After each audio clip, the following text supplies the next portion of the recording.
Online डालना ही करना चाहिए। कोई कंप्लेंट नहीं है। सोलन के बसंत विहार क्षेत्र में आज सुबह करीब 11 बजे सड़क किनारे लगे एक बिजली के ट्रांसफार्मर में आग लग गई। अचानक उठे धुएं को देखकर आसपास के लोगों में अफरा तफरी मच गई। आग लगते ही स्थानीय निवासियों और बिजली विभाग के कर्मचारियों ने तुरंत मौके पर पहुंचकर आग बुझाने का प्रयास किया। उनकी तत्परता से आग पर जल्द काबू पा लिया गया और एक बड़ा हादसा टल गया। सूत्रों के अनुसार आग लगने का कारण शॉर्ट सर्किट बताया जा रहा है।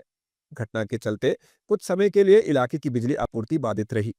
विभाग ने ट्रांसफार्मर की मरम्मत शुरू कर दी है और जल्द बिजली बहाल करने की बात कही गई है। नंबर है नहीं इसका कोई भी।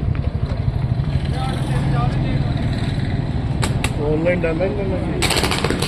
कोई कंप्लेंट नहीं है। ये जितनी तारें टच होंगी ना आपस में उतना पटाखे बोलते रहेंगे।